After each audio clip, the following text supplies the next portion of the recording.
में कैसे रहना है, इसकी शिक्षा महाप्रभु ने सनातन गोस्वामी को दी। सनातन गोस्वामी ने वैष्णव आचार पे एक किताब की रचना की जिसको हरि भक्ति विलास कहते हैं। और हरि भक्ति विलास में एक्चुअली कुछ लोग कहते हैं गोपाल भट्ट गोस्वामी ने रचना की हरि भक्ति विलास की, सनातन गोस्वामी ने टीका लिखी है, but on the whole Sanatan Goswami की रचना है। चैतन्य चरितामृत में सनातन गोस्वामी को महाप्रभु ने शिक्षाएं दी है, ये वैष्णव एटिकेट्स की, वैष्णव सदाचार कहते हैं। सो वैष्णवों के समाज में रहना सीखना पड़ता है। जैसे हमारा परिवार होता है, हम परिवार में रहते हैं तो हमारे बड़े लोग होते हैं, छोटे होते हैं, नहीं उनका फिर बड़ों का आदर करते हैं, छोटों से हम उनकी केयर करते हैं, चीज़ें होती हैं नहीं। ऐसे ही वैष्णव समाज भी एक फैमिली है, डिवोटीज़ की फैमिली है। सो उसमें हमें रहना सीखना होता है कि कैसे रहें, कैसे साथ में रहें डिवोटीज़ के साथ। क्योंकि चक्कर ये है कि अगर हम डिवोटीज़ के साथ नहीं रहना सीख पाएंगे तो साधु संग नहीं कर पाएंगे सही से। साधु संग नहीं कर पाएंगे तो अकेले तो भक्ति हो नहीं सकती। सो एक कला है ये, औरों के साथ रहना कला है। अकेले भजन तो कोई भी कर सकता है, अकेले भजन तो कोई बड़ी बात नहीं है ज़्यादा, कोई भी कर सकता है। बट साथ में रह के भजन करना बहुत बड़ा चैलेंज है।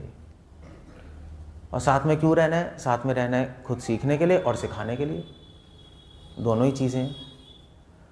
सो कुछ लोग डिवोटीज भजन तो करते हैं मगर साथ नहीं रहना आता, तो इसलिए ना वो दूसरों का कल्याण कर पाते हैं और ना ही वो ज़्यादा टाइम तक वो भक्ति कर पाते हैं ठीक से, मतलब ज़्यादा आगे नहीं बढ़ पाते क्योंकि संग ही नहीं ले पाएंगे ना। सो इसलिए महाप्रभु ने कहा वैष्णव सदाचार, वैष्णव का संग लेना एक कला है, ये स्किल है। तो आपको इसमें सीखना क्या है? हम रह लेंगे डिवोटीज़ के साथ, सब डिवोटीज़ हम साथ में रह लेंगे। प्रॉब्लम क्या है उसमें?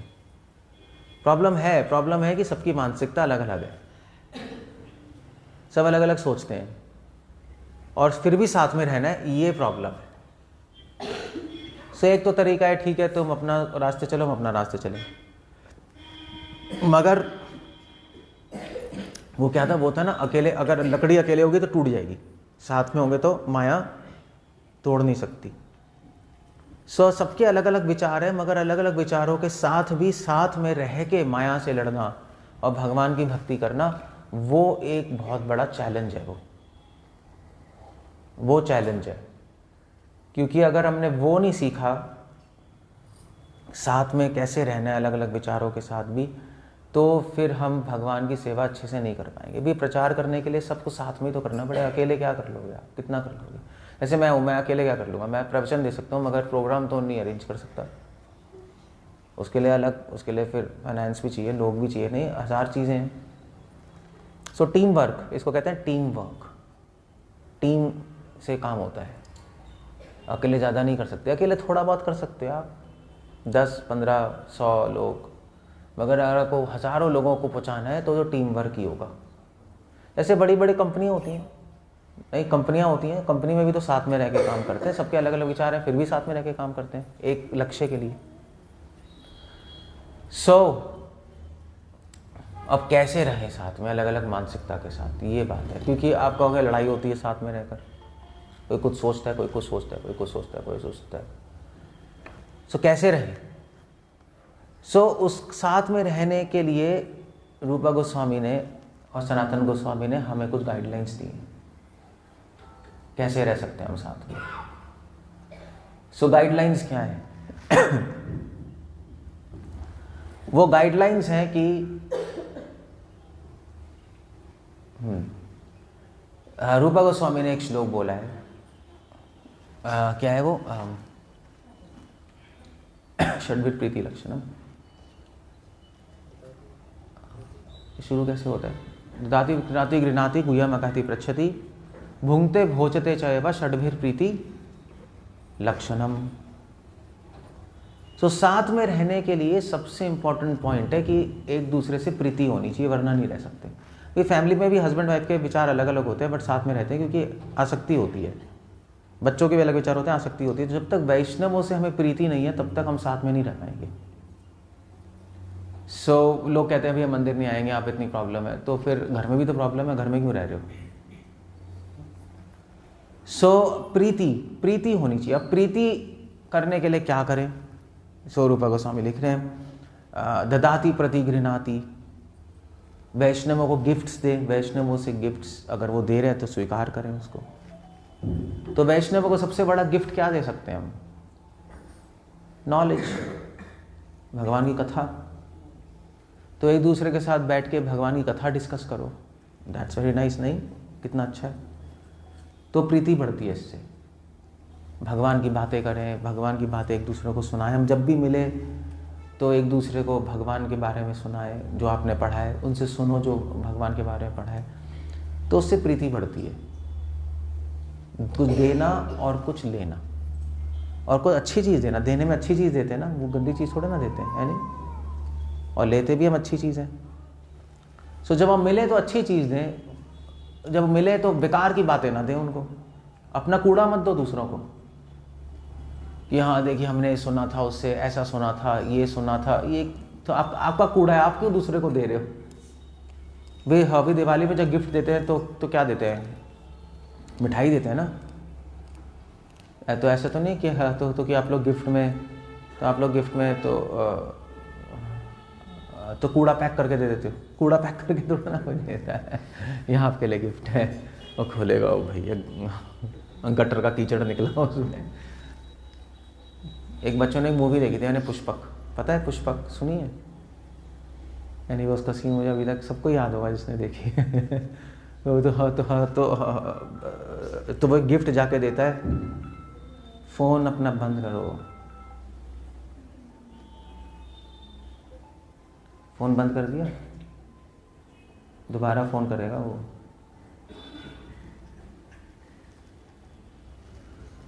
एयरप्लेन मोड में डाल दो ऐसे तो। अगर मैं क्या कह रहा था, मैं भूल गया। तो फ़ोन से ना प्रॉब्लम है। हाँ, तो पुष्पक मूवी में उसने क्या किया था, तो उसने एक डिब्बा बनाया और डिब्बा पैक करके उसमें सैंडबैंड छिड़क के किसी को गिफ्ट दिया। जब उसने खोला तो उसके अंदर टॉयलेट थी। वो गिर गया बेहोश होकर। बड़े आराम से खोला, सूंघ के बाहर तो सेंट थी। क्या सुंदर चीज़ है टॉयलेट। आप हंस रहे हो मगर आप करते यही हो। एक दूसरे से मिलते हो तो अपना कूड़ा, अपना बकवास उसको बताते हो। देखो हम वहाँ गए थे, हमारा ऐसा हुआ, ये हुआ। तुम्हारे साथ हुआ है, उसको क्यों बताना है? तुम्हारा दिमाग खराब है, उसको भी क्यों करना है? That's the whole point. आपको पता लगा भाई उसने ऐसा कर दिया, उसने ऐसा कर दिया, 10 लोगों को बता रहे। यार आपको पता लग गया, अपने पास रखो कूड़ा। पहली बात तो आपको भी नहीं सुनना चाहिए था। अगर आपको कोई बोले ऐसा तो मत सुनो। आप बोलो भी हमें नहीं सुननी है सारी चीज़ें। जो कंसर्न्ड आदमी है उसको बताओ, जो मैनेजमेंट वाले उनको बताओ। हमें क्यों सुनना है? हमें तो भगवान की बातें सुनाओ। That's the whole point. तो देना है तो सुंदर चीज़। सुंदर क्या? सुंदर तो भगवान के नाम है। वो क्या बचपन में आता है ना, जग में सुंदर है दो नाम, चाहे कृष्ण का हो चाहे राम। सुना है ना, आता था ना बचपन में, भजन लगाते थे। ये दो लोगों को भगवान की कथा दो तो कितना अच्छा है। अदरवाइज क्या है मतलब, व्हाट्स द पॉइंट? और लेना है, ददाति प्रति गृह्णाति, लो भी अच्छी चीज लो, वरना लड़ोगे। वरना उसकी बात सुन के फिर उसको बोल रहे हो, फिर उसको बोल रहे हो, फिर ये वो, फिर लड़ाई होगी। फिर आप ही कारण बनोगे दूसरों के पतन का। आप ही कारण बन रहे हो दूसरों के पतन का, और इसका अपराध और पाप आपको लगेगा, उससे बच नहीं पाओगे आप। इसको कहते हैं ददाति प्रति गृह्णाति। ये एक बहुत बड़ा पॉइंट है। मतलब ददाति प्रति गृह्णाति, लोग सोचते हैं गिफ्ट देना, गिफ्ट लेना। वो बात नहीं हो रही कि भैया प्रभु जी हम आपके लिए गिफ्ट लाए। क्या लो? बनियान लाए। दूसरा, प्रभु जी ये भी आपके लिए गिफ्ट है, अंडरवियर VIP का स्पेशल। मैं मजाक नहीं कर रहा, मुझे एक बार किया था किसी ने गिफ्ट, बनियान गिफ्ट किया था। प्रभु जी आपके लिए बनियान है। नहीं, ये क्या गिफ्ट है बनियान? चल तुम दे रहे हो तो ठीक है। ये रूपा गोस्वामी बात नहीं कर रहे। कोई भौतिक चीज देने लेने को थोड़ा ना कह रहे हैं। जैसे कई डिवोटी पढ़ते हैं जब श्लोक देना चाहिए, लेना चाहिए गिफ्ट, तो माता जी जाके दूसरी माता जी को नई नई साड़ी देती हैं, वो धोती देते हैं, वो फिर उसको सलवार कुर्ता वापस दे रहे हैं। ये तो नॉनसेंस है। ये कोई मटेरियलिस्टिक प्लेटफॉर्म पे थोड़ा ना बात हो रही है, ये आध्यात्मिक बात हो रही है। नहीं, ददाति प्रतिगृह्णाति, ये वैष्णव सदाचार है, सिंपल। और फिर उसके बाद क्या है, ददाति प्रतिगृह्णाति, गुह्यम आख्याति पृच्छति, और अपनी गुह्यम, अपनी जो गुह्य मतलब होता है अपने जो मोस्ट इम्पॉर्टेंट चीज़ है वो भगवान के साथ हम दूसरे वैष्णवों के साथ हम लोग शेयर करें। तो हमारे पास क्या चीज़ इम्पॉर्टेंट है? अनुभव। एक भक्त के लिए सबसे बड़ी पूंजी उसका अनुभव ही तो है। भक्ति विनोद ठाकुर अपने सॉन्ग में लिख रहे हैं, एक भक्त का आभूषण उसका अनुभव है। और आभूषण सबके लिए इम्पोर्टेंट होता ही है, नहीं, स्त्री के लिए सबसे इम्पोर्टेंट आभूषण ही तो होता है उसका, गहने होते हैं, वो होते हैं, संभाल के रखते हैं। सो अनुभव हमें दूसरों के साथ शेयर करना चाहिए। उसके लिए आपके पास अनुभव होना भी चाहिए, है नहीं? अनुभव नहीं होगा तभी तो आप शेयर करोगे। तो वो अनुभव देने से, अनुभव शेयर करने से प्रीति बढ़ती है। तो आप किसी डिवोटी से बोला, आप बोलो भी हमने गीता का श्लोक पढ़ा था, मुझे ये अनुभव आया, वो बोलेगा हाँ मैंने भी पढ़ा था, मुझे ऐसा अनुभव आया। सो उससे प्रीति बढ़ती है, वो शेयर करना चाहिए वो एक दूसरे के साथ। गुह्यम आख्याति पृच्छति। और इसका मतलब ये नहीं है कि अपनी सारी प्रॉब्लम्स शेयर करते रहो, प्रॉब्लम शेयर नहीं करनी। ये हमारी लाइफ में प्रॉब्लम चल रही है प्रभु जी, ऐसे ऐसे, लाइफ में तो 1000 प्रॉब्लम है। देखो, पूछ सकते हो आप किसी सीनियर से उसका सॉल्यूशन, मगर जनरली क्या शेयर करना चाहिए? अपना अनुभव करो। सो गुह्यम आख्याति पृच्छति, गुह्य है ये। गुह्य मतलब होता है हृदय, गुहा, हृदय। तो हृदय में जो आपके भगवान की भक्ति से अनुभव आ रहे हैं उसको दूसरे डिवोटीज को बताओ और उनसे सुनो। ये करना है, बस सिंपल है। जिससे प्रेम बढ़ता है, जैसे तो ऐसे एक प्रेमिका एक दूसरे के साथ अनुभव ही तो शेयर करते हैं।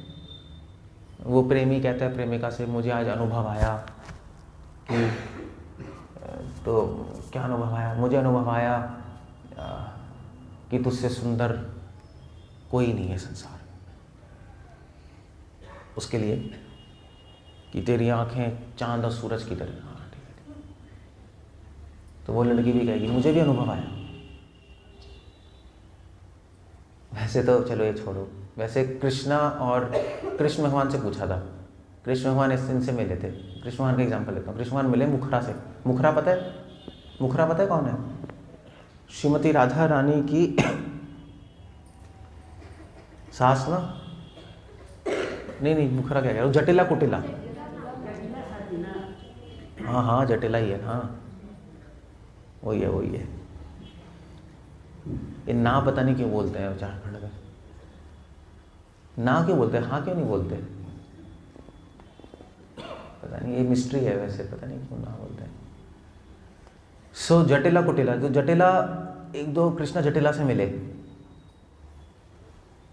तो एक्चुअली तो जटिला आ गई, तो कृष्णा राधा साथ में थे, पकड़ने आ गई, देखो साथ में है, पकड़ लिया इनको। तो राधा रानी तो चली गई और जटिला वहाँ बैठी थी। तो जटिला ही कृष्णा ने, अरे पकड़ेगा क्या करें? तो कृष्ण भगवान ने कहा, तो कृष्ण भगवान ने जटिला से, जटिला बूढ़ी थी, सास है ना, वो तो बूढ़ी है। तो कृष्ण भगवान ने कहा मुझे आज एक अनुभव आया जटिला कि आप कितनी सुंदर हो। अब वो बूढ़ी औरत 70 साल की, और कृष्ण कह रहे तुम कितनी सुंदर हो। जटिला ने कहा तो कृष्ण तो मेरी प्रेस कर रहे हैं। वो भूल गई कि राधा भी साथ में थी, भूल ही गए सब कुछ। तो कृष्ण ने कहा कि तुमसे सुंदर कोई भी स्त्री नहीं है संसार में। जटिला शर्मा गई, हाँ ठीक है नहीं। तो फिर कृष्ण ने कहा मैं तुम्हारी सुंदरता बताऊं, डिस्क्राइब करूं? तो उन्होंने कहा हाँ। कृष्ण ने कहा कि देखो तुम्हारी जो नाक है वो मेंढक के समान है। जटिल ने क्या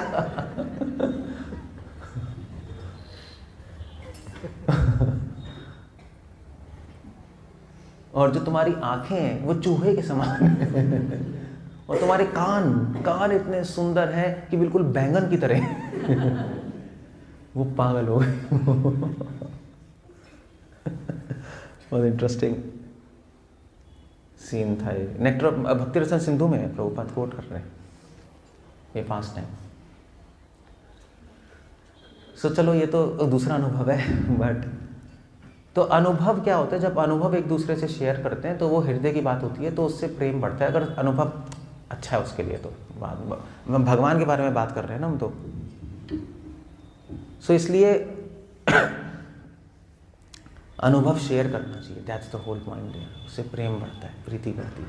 तो आप लोग जब मिलते हो साथ में तो अपना अनुभव शेयर करो, दूसरे को बताओ कि मैं गीता पढ़ रहा था मुझे ऐसा लगा, वो भी बताएंगे मैंने गीता पढ़ रहा था, देखिए भागवतम पढ़ रहा था मुझे ऐसा लगा। यही तो करना है और क्या करना है। बाकी आप और कुछ करोगे तो लड़ाइयाँ होगी। यही एक्चुअली सदाचार का यही मेन बेस है। ये मैं कहती पृच्छति भुंगते भोजते चैव। अब रूपा गोस्वामी कह रहे हैं कि वैष्णवों को अपने घर बुलाओ और उनको क्या करो है, उनको खिला खिला के मार दो। इतना खिलाओ कि पेट फट जाए उनका।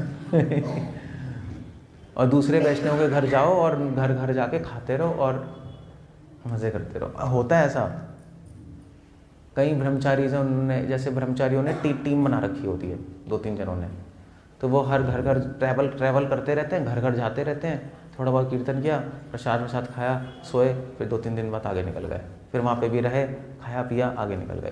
ये मोस्टली ऐसे ही करते हैं लोग। सो ये नहीं कह रहे रूपा गोस्वामी वो ये भूंगते भोजते चाहे भाई, ये तो सब नॉनसेंस है। इसका मतलब क्या है, दूसरों को खिलाओ और खुद खाओ, ठीक है, एक लेवल पे तो है। जैसे हम संडे प्रोग्राम कर रहे हैं, प्रसाद बांट रहे नहीं बांट रहे हैं, तो आप दूसरों को बांट रहे हो, एक दूसरे को खिला रहे हो, तो उससे भी प्रेम बढ़ता है नहीं। जैसे हम गेस्ट को डिनर के लिए नहीं बुलाते, डिनर के लिए तो बैठते हैं खाते हैं। बट रूपा गोस्वामी शायद सिर्फ इतने मंडेन लेवल पे बात नहीं कर रहे, मटेरियल लेवल पे खाना खिलाना है, अब सिर्फ वो बात नहीं हो रही। भूंगते भोजते चैव का मतलब है कि डिवोटीज, गौड़ शिवराज बाबा जी से पूछा था कि इसका मतलब क्या है, मतलब डायरेक्ट नहीं पूछा था, बट भक्ति सरस्वती ठाकुर एक पंडाल प्रोग्राम लगा के प्रसादम कर रहे थे सबके लिए। गौड़ बाबा जी ने कहा क्या कर रहे हो, तो उन्होंने कहा भूंगते भोजते चैव। तो उन्होंने कहा नहीं, उन्होंने कहा कि आओ सबको बुलाओ और अब हरि नाम करेंगे, हरि नाम खाओ और हरि नाम खिलाओ, बस। तो उससे प्रेम बढ़ता है, दूसरों को उससे हरिनाम करवाओ और दूसरों के साथ हरिनाम बैठ के करो। हाँ, उसके बाद प्रसाद भी हो तो बहुत अच्छा है, प्रसाद भी होना चाहिए, ऐसी बात नहीं है प्रसाद नहीं होना चाहिए। तो उससे क्या होता है, उससे एक दूसरे में संबंध बन बढ़ता है, स्पिरिचुअल लेवल पे बढ़ता है। अगर आप सिर्फ ऐसे गिफ्ट देते रहोगे, खाते पीते रहोगे घर में बैठ के, तो मटेरियल लेवल, एक संसारी लेवल पे संबंध बन जाएगा, दोस्त बन जाओगे आप। और दोस्त, जहाँ दोस्ती है फिर वहाँ लड़ाई भी होती है नहीं। सो यहाँ वैष्णव सदाचार में हम संबंध बनाना चाहते हैं आध्यात्मिक स्तर पे, भौतिक स्तर पे संबंध नहीं बनाना चाहते हम लोग, वो नहीं करना चाहते हम लोग। भौतिक स्तर पे संबंध, आध्यात्मिक स्तर पे संबंध बनाना चाहते हैं। वो आध्यात्मिक संबंध बनाना ज़रूरी है, क्योंकि जनरली क्या होता है, जनरली डिवोटीज आते हैं वैष्णव समाज में और कहते हैं हाँ भी हम आए हैं, सबके साथ हैं, सबको हम साथ ही हैं, सब हम लोग तो सब हमारे फ्रेंड हैं, सब हमारे वेल विशर हैं, तो हमें कोई प्रॉब्लम आएगी तो हमारी हेल्प करेंगे। मगर फिर वो वैष्णव समाज में एक रिश्तेदारी सी बन जाती है। वो नहीं होना चाहिए। हम लोग यहाँ पर आध्यात्मिक संबंध, हम गॉड ब्रदर्स गॉड सिस्टर्स हैं, समझे? यही कहते हैं ना इंग्लिश में, गुरु भाई और गुरु बहन।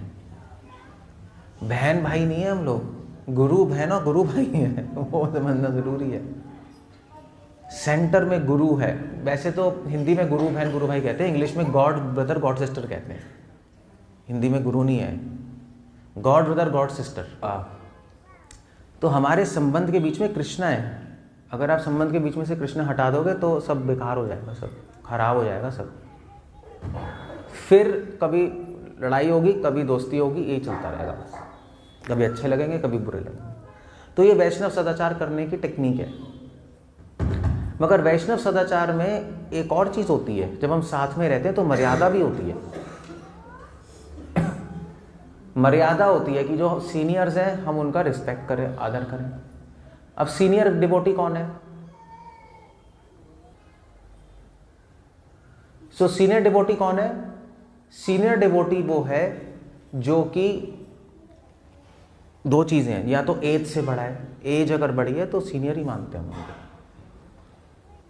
वो तो धर्म सिखाता है कि जो हमसे बड़े हैं, जो एज में, उनका आदर करना चाहिए, वो सीनियर है। या हमसे बहुत टाइम से भक्ति में, हमसे ज़्यादा टाइम से भक्ति में, वो भी सीनियर हो गया। या हमसे भजन में बड़ा है, हो सकता है छोटा मगर भजन में बड़ा है, जय भजे से ही बढ़, महाप्रभु कह रहे हैं, वो भी सीनियर हो गया। तो ये सारे सबको हम सीनियर मानते हैं और उनका आदर होना चाहिए। तो अगर कोई बूढ़ा व्यक्ति है, हो सकता है उसको भक्ति में 2-3 साल ही हुए हों, हो सकता है उसको भक्ति में 2-3 साल ही हुए हों, मगर फिर भी आपको उसको सीनियर ही मानना पड़ेगा, आदर तो देना ही पड़ेगा। Senior in the sense respect.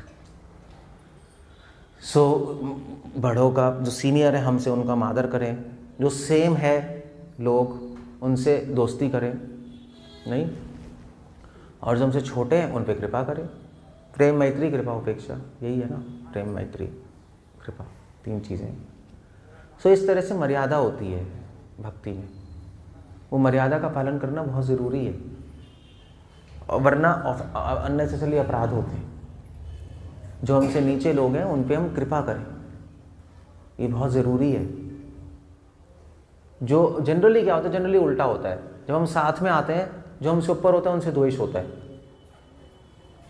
और जो साथ के लोग हैं उनसे हम लोग मजाक करते हैं, मजाक चलता है, प्रजल्प। और जो नीचे के लोग होते हैं उनको हम कृपा नहीं करके नीचा दिखाते, ठीक है चलो इसको तो कुछ नहीं आता, बेकार है। महान लोग ऐसे नहीं करते, साधु वैष्णव ऐसे नहीं करते, ये बहुत बड़ी चीज़ है। रूपा गोस्वामी लिख रहे हैं नेक्टर ऑफ इंस्ट्रक्शन में, यही चीज़ लिख रहे हैं। एटलीस्ट तो क्या चलेगा, मनसा इंद्रिय, पता नहीं क्या है, नहीं मनसा नहीं, कृष्णेति यस्य गिरि मनसा। मतलब कहने का मतलब है कि एटलीस्ट मन से तो आदर सबको करना ही है,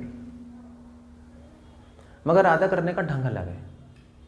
सीनियर्स का हम आदर करते हैं झुककर, रूपा गोस्वामी लिख रहे हैं, उनकी सेवा करके। जो सेम लोग हैं उनकी झुककर करते हैं, जो नीचे के लोग हैं उनको हम ज्ञान प्रदान करके उनका आदर करते हैं। सो इस तरह से आदर होता है। सो ये करना, ये आदर वैष्णव समाज में बहुत ज़रूरी है सीखना। मतलब कृष्ण भगवान खुद आदर करते थे युधिष्ठिर महाराज का। जब भी कृष्ण भगवान युधिष्ठिर महाराज से मिलते थे तो युधिष्ठिर महाराज को प्रणाम करते थे, जबकि कृष्ण युधिष्ठिर महाराज को पता है भगवान, क्योंकि एज में बड़े थे युधिष्ठिर, उनको प्रणाम करते थे। अर्जुन और भीम से गले मिलते थे और नकुल सहदेव को आशीर्वाद देते थे। भागवतम में सुखदेव गोस्वामी लिख रहे हैं। सो वैष्णव सदाचार में आदर बहुत बड़ी चीज़ है। और दूसरी चीज़ है वैष्णव सदाचार में कि हम वैष्णवों की कभी निंदा ना करें, ये भी बहुत बड़ी चीज़ है। श्रील प्रभुपाद ने कोट किया, नहीं वैष्णव निंदा का मतलब है कि वैष्णवों को क्या वो हंति निंदंती द्वेष्टि वा, वैष्णवों को कभी मारे नहीं, हाथ पांव तो चलना ही नहीं चाहिए कभी। मतलब आपके झारखंड में तो बोलना ही पड़ेगा, आप तो हाथ पांव ही चलाते हो, ज़बान कम चलाते हैं, आप सीधा हाथ पांव चलाते नहीं।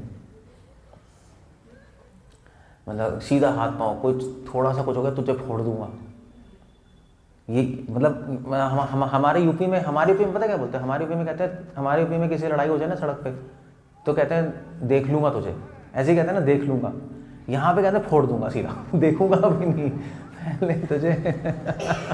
यहाँ उल्टा ही है, सीधा हाथ पांव में हाथ।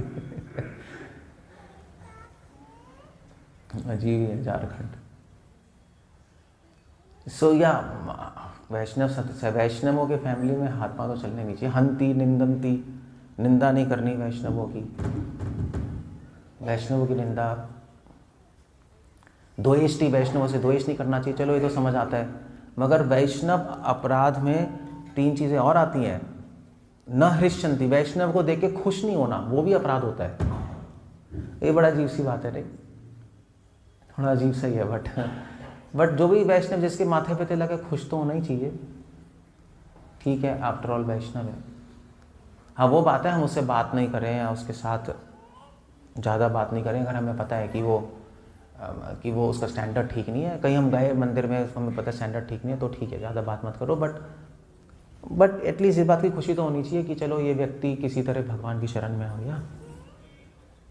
और भगवान की शरण में कोई अच्छे लोग थोड़े ना सिर्फ आते हैं, गंदे लोग भी तो आते हैं। या आप क्या सोच रहे हो कि मंदिर में जितने भी भक्त आए हैं सब अच्छे ही होंगे? अच्छे क्यों होंगे? हॉस्पिटल में क्या सब स्वस्थ लोग आते हैं, बीमार लोग आते हैं? क्या कहते हैं? बीमार, है ना? तो मंदिर में कौन आते हैं? मंदिर में भी बीमार लोग आते हैं जिनकी आत्मा बीमार है। हॉस्पिटल में जाते हैं, इनका शरीर बीमार है, मंदिर में आते हैं जिनकी आत्मा बीमार है। आत्मा को तो ठीक करने आ रहे हैं। तो जब सब बीमारी हैं तो फिर तो क्या एक्सपेक्ट करते हो आप? कुछ ना कुछ तो दोष होंगे ही ना। ऐसा थोड़े ना लोग कहते हैं यार हम मंदिर आए, हम तो सोच के आए थे सब मतलब तो सारे वैकुंठवासी होंगे, सब महान होंगे, यहाँ पर सब शुद्ध होंगे। क्यों भाई, आप ऐसे क्यों सोच के आए हो? सब शुद्ध क्यों होंगे? आप शुद्ध होने के लिए आए हैं, शुद्ध थोड़े ना होंगे। और हमें एक दूसरे को सपोर्ट करना है, हेल्प करनी है, बस इतना है। तो लोग उल्टा सोचते हैं कि यार ये देखो ये भक्त ऐसा भी करता है, भक्त तो कैसा कर रहा है, यही कहते हैं ना लोग, ये भक्त तो कैसा कर रहा है। ओहो, ऐसा नहीं होना चाहिए।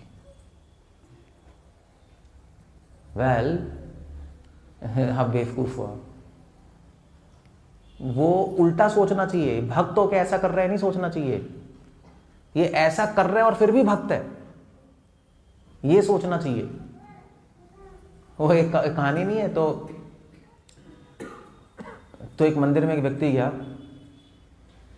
और मंदिर में गया तो जो पंडित जी हैं उन्होंने बोला तो उस व्यक्ति ने कहा कि भी मैं सिगरेट पीता हूँ, मंदिर आ सकता हूँ? पंडित ने कहा पागल है, तो सिगरेट फूकता है मंदिर में? कहते मैं शराब भी पीता हूँ। तो तूने बोर्ड नहीं देखा, ये शराब पीने वाले और सिगरेट पीने वाले बाहर रहे, पहले तू अपनी गंदी आदतें छोड़ के आ, तू यहाँ नहीं आ सकता तू। तो फिर हले ये क्या हुआ?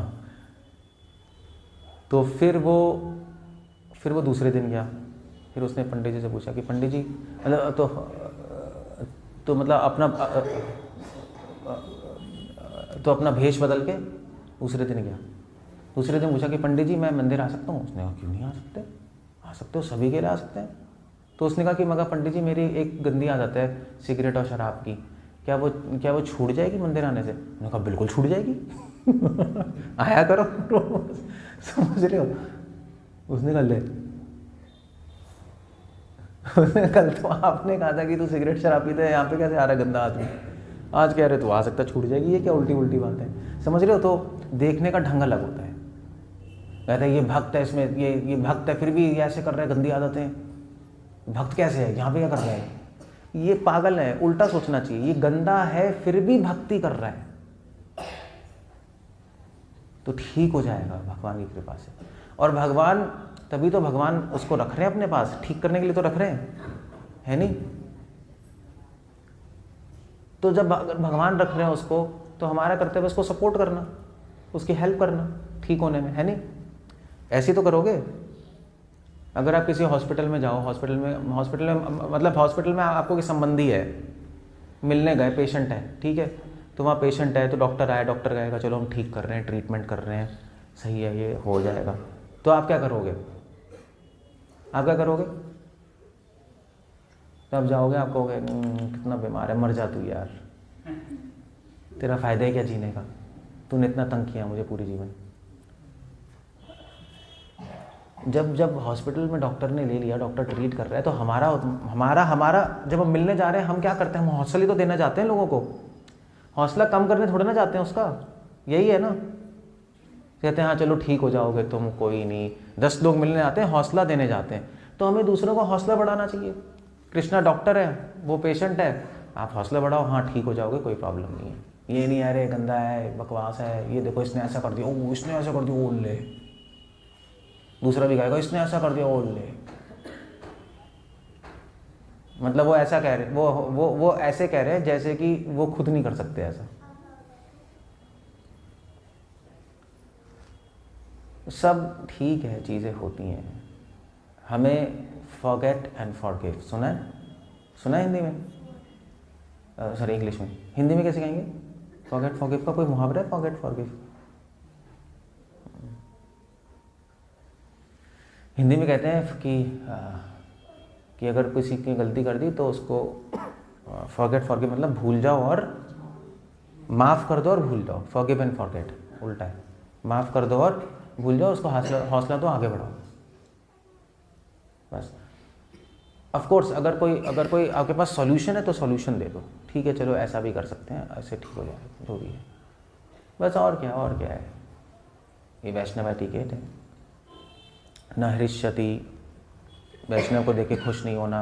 न अभिनंदन्ति, वैष्णवों को इनवाइट, जब वैष्णवों को देखो तो उनको हरे कृष्णा नहीं बोलना है, नहीं ऐसा होता है जनरली, जो माता जी इसमें होता है, ऐसा होता है नहीं होता, सिंड्रोम, माता जी सिंड्रोम कहते हैं उसको। तो वो माता जी बैठी हैं, वो दूसरी आई तो उसके पास आके बैठ गई, तो उसने देखा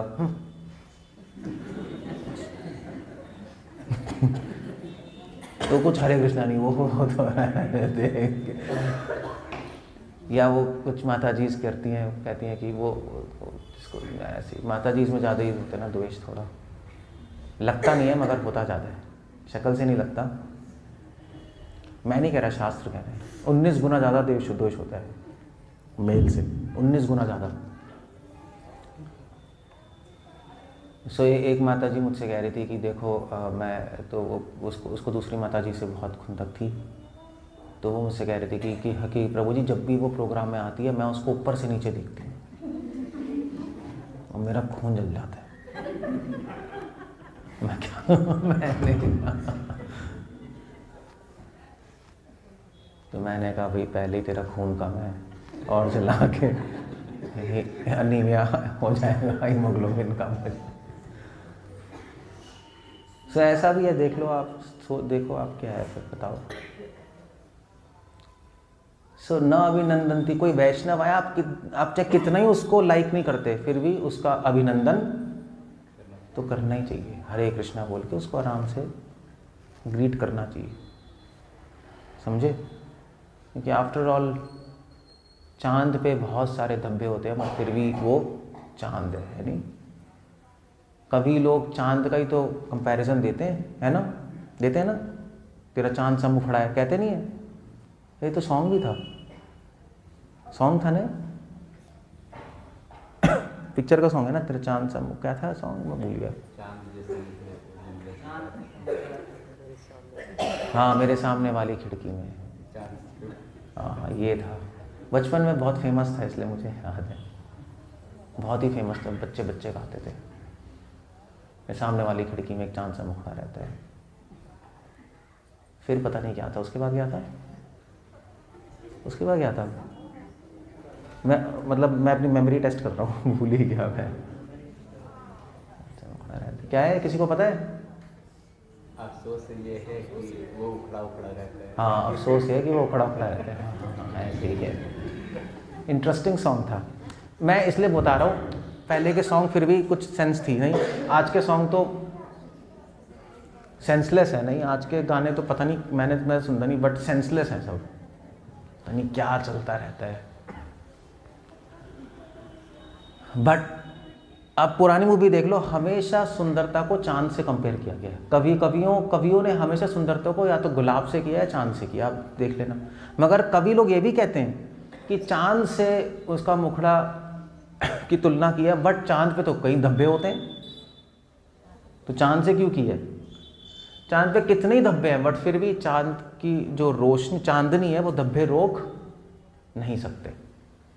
ऐसे ही वैष्णव में कितने ही दोष हैं, मगर वैष्णव में जो भक्ति है, कृष्ण भक्ति, वो दोष रोक नहीं सकते। भक्ति तो है ना, थोड़ी बहुत तो है, तो उस भक्ति का आदर करना चाहिए। चाहे चलो उस इंसान का आदर न करो, भक्ति का तो आदर कर सकते हो, उसमें जो है उसका तो आदर हो ही सकता है। श्रील प्रभुपाद ने भी बोला था कि मायावादियों को भी प्रणाम करना चाहिए। प्रभुपाद ने बोला है, मायावादी सन्यासी, अगर मायावादी सन्यासी आ जाए तो प्रणाम करना चाहिए। तो लोगों ने कहा प्रभुपाद आपने तो मायावादियों के विरोध इतना बोला है, आपने तो मायावादियों की बैंड बजाई हुई है किताबों में। प्रभुपाद ने कहा मगर हम उस व्यक्ति को प्रणाम नहीं कर रहे, मगर हम मायावादियों की जो निष्ठा है उसको प्रणाम कर रहे हैं। सन्यासी तो है, घर तो छोड़ा है उसने, सन्यास ले, उसको प्रणाम कर रहे हैं, ठीक है। सो ये बात है बस। तो इसलिए न अभिनंदनती, अभिनंदन नहीं करना वो अपराध है। न हृष्यति न अभिनंदनती। उसके बाद क्या है, मैं भूल गया, तीसरी चीज़ भी है ना पहली लाइन में। चलो जो भी है, इतना काफ़ी है, ठीक है, इतना ही कर लेंगे, देख के बताना। सो ये वैष्णव सदाचार है, ये इसको ध्यान रखना माइंड में। भक्ति सिद्धांत सरस्वती ठाकुर इतने बड़े गुरु थे, मगर वो छोटे बच्चे को भी प्रणाम करते थे झुक के, पता है आपको? एक छोटे बच्चे को भी प्रणाम करते थे। तो उन्होंने कहा आप इसको छोटे बच्चे को क्यों कर रहे हो? तो भक्तिनाथ ठाकुर कहते थे कि ये वैष्णव है, इसमें भक्ति है, मैं भक्ति देवी को प्रणाम कर रहा हूँ जो इस बच्चे में है। ये होती है दृष्टि, इसको दृष्टि कहते हैं, भक्ति की दृष्टि। ये वैष्णव सदाचार है। और सबसे बड़ा वैष्णव सदाचार है अपने आप को पीछे रखना। सबसे बड़ा वैष्णव सदाचार है अपने आप को पीछे रखना। आगे जाने की कोशिश मत करो दूसरे वैष्णव के सर पे पैर रखकर, वो तो बहुत ही गंदा हो जाएगा, वो कभी नहीं करना चाहिए। दूसरे वैष्णव को अगर अच्छा नहीं लगता मत करो। ऐसा नहीं है हमें करना है, वो तो बकवास है, वो फिर आप साथ में कैसे रहोगे? फिर तो टीम स्पिरिट ही खराब हो गई ना। वैष्णव सदाचार करो तो हो जाएगा। मैं ये कह रहा था कि दूसरों के सर पे पैर रख के आगे मत बढ़ो कभी। वो वैष्णव टीम में ऐसे ही होता है। टीम जब आप साथ में काम कर रहे होते हो तो दूसरों के साथ चलना होता है। अलग से आप करोगे तो जो चल रहे हैं उनका भी खराब होगा, जो वो है वो भी खराब होगा। भाई जैसे जैसे जैसे युद्ध होता है, अब पाकिस्तान के अगेंस्ट युद्ध हुआ इंडिया का, अगर तो जो बटालियन होती है वो साथ में काम करती है ना। अब उसमें से एक सोल्जर का है, मैं अलग से जाकर फोड़ दूंगा उसको, झारखंड वाला आ गया, मैं फोड़ दूंगा बस, कहेंगे साले तू, अब साले ही बोलना पड़ेगा, वहाँ तो गाली वाली बोलते हैं, तुझे बात सुननी पड़ेगी वरना तुझे निकाल देंगे, यही कहेंगे ना, क्योंकि वो तो मरवाएगा। वो अकेला पहुंच गया वहाँ पे, वो पाकिस्तानियों ने पकड़ लिया उसको, फिर इनको ब्लैकमेल करेंगे, देख तेरे बंदे पकड़ लिया हमने। ऐसा हो चुका है वैसे रियली में। सो साथ में काम करना, उससे भगवान खुश होते हैं। भगवान को खुशी तो करना है, कोई तीर थोड़े ना चलाने हैं। चलो भाई ठीक है, आप जैसे मान लीजिए सपोज आप जैसे मान लीजिए मैं भी हूँ, जैसे मान लीजिए मैं अकेले रह के प्रचार कर सकता हूँ बहुत, है नहीं, मैं ट्रैवल कर लूँगा, मगर मैं नहीं करता क्योंकि और भी डिवोटीज हैं, सबको देख के चलना होता है। तो प्रचार कम हो जाए कोई प्रॉब्लम नहीं है, मगर वैष्णवों के साथ रहें, उससे भगवान बहुत खुश होंगे। मिल के शायद कम हो, अकेले शायद आप हो सकता ज़्यादा कर लो, बट फिर भी मिल के रहना चाहिए। वो उससे भगवान खुश होंगे। क्यों होंगे? क्योंकि मिल के रहने में आपको आज्ञा पालन का गुण आएगा। अकेले रह के तो आप तोप चला दो कहीं भी, आज्ञा पालन थोड़े ना है वो। साथ में रहने का गुण आता है, सहन शक्ति करनी आती है। सो वो अगर गुरु का आदेश है आपके पास और सारे वैष्णवों का आशीर्वाद है तो जाओ रशिया अमेरिका प्रचार कर डालो अकेले, कोई प्रॉब्लम नहीं है। हाँ अगर वैष्णव ही खुश नहीं है तो फिर तो प्रॉब्लम है, रुक जाओ भैया, गड़बड़ है फिर तो। क्लियर हो गया? सो ये भी एक वैष्णव सदाचार में बहुत बड़ा पॉइंट है। दूसरे वैष्णवों की इच्छाओं का आदर करना। दूसरे वैष्णवों का आदर करने का मतलब है सिर्फ उनको शरीर से आदर नहीं करना, उनकी इच्छाओं का भी आदर करना।